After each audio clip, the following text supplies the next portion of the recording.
আবারও যুগান্তর লাইভে সবাইকে স্বাগত জানাচ্ছি। আমি আদনান জোবায়ের শাওন।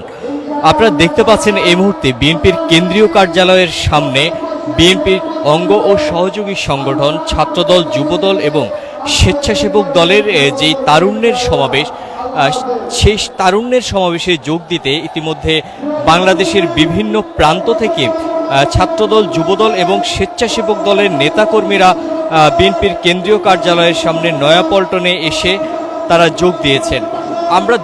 আমরা দেখতে পাচ্ছি দর্শক, এই মুহূর্তে বিএনপির কেন্দ্রীয় কার্যালয়ের সামনের যেই মঞ্চটি তৈরি করা হয়েছে সেটি প্রস্তুত। বেলা 2টায় তাদের যে সমাবেশ, সেই সমাবেশ শুরু হওয়ার আগেই প্রস্তুত হয়ে আছে।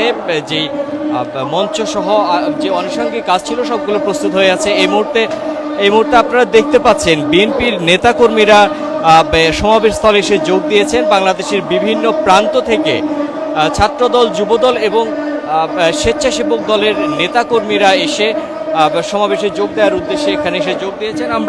আমরা দেখতে পাচ্ছি এই মুহূর্তে বিএনপির নেতাকর্মীদের ঢল নেমেছে বিএনপির কেন্দ্রীয় কার্যালয়ের সামনে। নয়াপল্টন বিএনপির যে কেন্দ্রীয় কার্যালয় আছে তার ঠিক বিপরীত পাশে, রাস্তার বিপরীত পাশে যে মঞ্চটি তৈরি হয়েছে, সেই মঞ্চ তৈরি থেকে শুরু করে সব ধরনের প্রস্তুতি সম্পন্ন হয়েছে। দর্শক, আপনারা দেখতে পাচ্ছেন এই মুহূর্তে বিএনপির কেন্দ্রীয় কার্যালয়ের সামনে তারুণ্যের যেই সমাবেশ, তারুণ্যের রাজনৈতিক অধিকার প্রতিষ্ঠার যে সমাবেশ, সেই সমাবেশে যোগ দেওয়ার উদ্দেশ্যে নেতাকর্মীরা এসে যোগ দিয়েছেন নয়াপল্টন বিএনপির কেন্দ্রীয় কার্যালয়ের সামনের যে সড়কটি, সেই সড়কটিতে আমরা দেখতে পেয়েছি বিএনপির নেতাকর্মীদের ঢল আমরা দেখতে পেয়েছি। বাংলাদেশের বিভিন্ন প্রান্ত থেকে সকাল থেকে নেতাকর্মীরা এখানে এসে জমায়েত হয়েছেন। তারা বেলা 2টায় যে সমাবেশ শুরু হবে সেই সমাবেশে অংশগ্রহণ করার উদ্দেশ্যে নেতাকর্মীরা এসে বিএনপির কেন্দ্রীয় কার্যালয়ের সামনের যে সড়কটি আছে সেখানে অবস্থান নিয়েছে। দর্শক,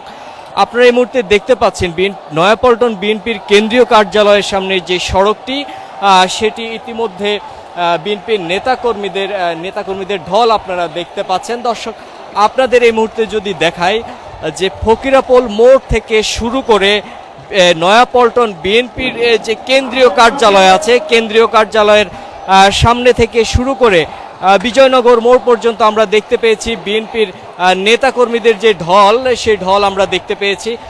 বেলা 2টায় সমাবেশ শুরু হওয়ার কথা থাকলেও সকাল থেকে